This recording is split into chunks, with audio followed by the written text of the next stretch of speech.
Since 1791, when the first bank was created in the United States, Americans have entrusted their money to these institutions, knowing it would be safe.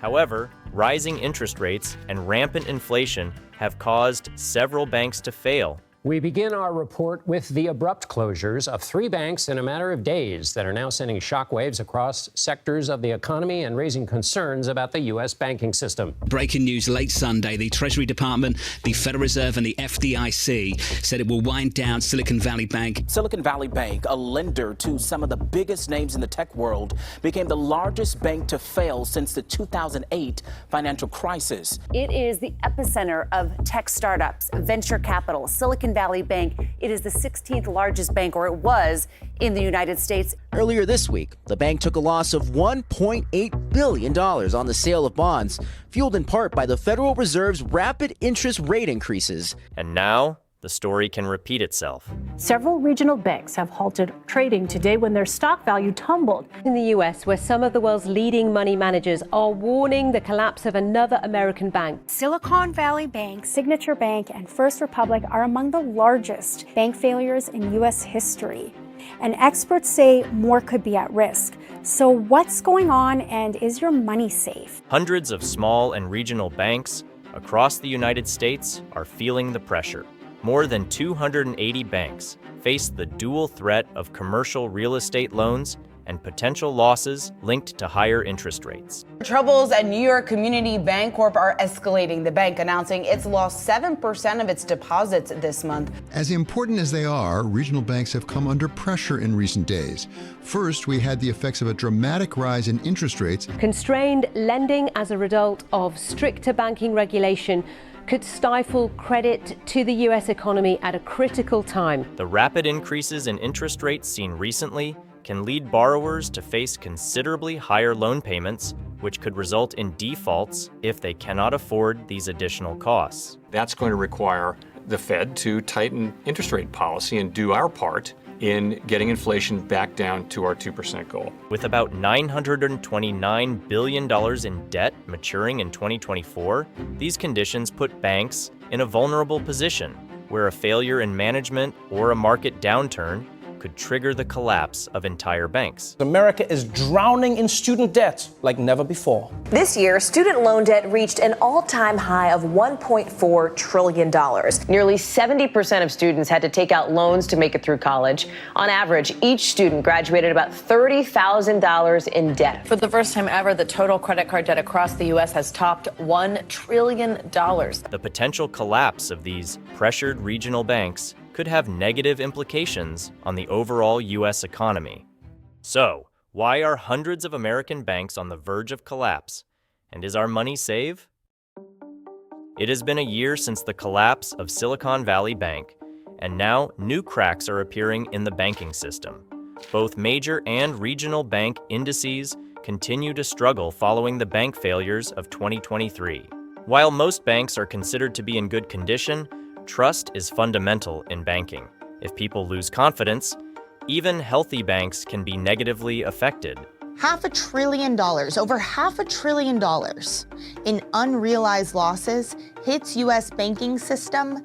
FDIC says 63 lenders are on the brink of insolvency. It has been identified that hundreds of small banks could be at risk of failure. The United States has about 4,600 banks, approximately 4,000 of which are community banks. In many developed economies, there are no regional and community banks like in the United States. These small banks collectively control a similar amount of assets as America's largest bank, JP Morgan Chase, with $3.2 trillion in assets. JP Morgan is right now the biggest bank in the United States, probably in the history of the United States. JP Morgan. Over the last century, of the notable bank mergers that have taken place, JP Morgan and its predecessors have been involved in almost 1/4. The Claros Group has conducted an analysis of thousands of small banks, reviewing regulatory reports to identify those banks with more than 300% of their capital in commercial real estate loans and potential losses linked to interest rates. Thus, it was identified that 282 American banks are at risk, with most of these being entities with at least $10 billion in assets. Although smaller banks may seem less significant, the communities that depend on them are concerned about their situation. The United States has approximately 130 regional banks, which together control just under $3.1 trillion in assets. Then came the decline in commercial real estate values, which hit regional banks particularly hard. Commercial real estate is not a principal risk or a major risk for the very largest banks. It is much more for regional and really the smaller banks have proportionally a much larger exposure to real estate. The larger regional banks are a significant source of credit for small and medium-sized businesses, local governments, and nonprofit organizations. Without regional lenders, more businesses might have to turn to larger banks for services, which could be more expensive and less personalized, potentially resulting in less attractive options for these businesses. And the U.S. is bracing for a 10th consecutive interest rate hike as the country tries to fight off inflation. That means everything from your credit card debt to the price of a home mortgage is about to go up as well. For individuals, the consequences of the failures of small banks are more indirect. Although the banking system is highly stressed, most of these banks are not insolvent or close to it. They are simply under pressure. However, this stress can affect communities and customers, as the natural reaction of banks is to not invest in new branches, technological innovation, or additional hiring. Now we have new capital requirements proposed by the Federal Reserve, which would extend to regional banks not covered before, and that bankers say will curtail lending. The Federal Reserve has raised interest rates 11 times since March 2022. These rates, significantly higher compared to a few years ago, have considerably reduced the value of fixed-rate assets, resulting in unrealized losses in banks' portfolios, especially in terms of bonds and mortgages issued under a low-interest rate regime. The latter part of those remarks about some ways to go and how the ultimate interest rate level could be higher than previously expected seem to badly rattle investors. The comments also had a mixed effect on the value of bonds.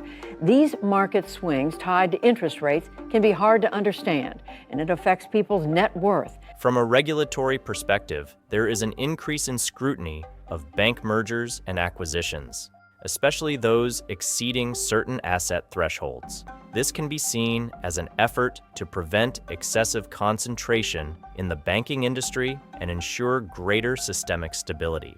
In terms of risk management, it is crucial for stressed banks to consider all available options, from restructuring loans to seeking private capital, to strengthen their balance sheets and avoid default. Recent history, like the Great Financial Crisis of 2008, has shown that the consequences of bank failures can extend for several years, significantly affecting the economy as a whole. The current situation in the U.S. banking sector requires ongoing attention and proactive measures to ensure the financial health of banking institutions, especially those smaller ones that play essential roles in their local communities.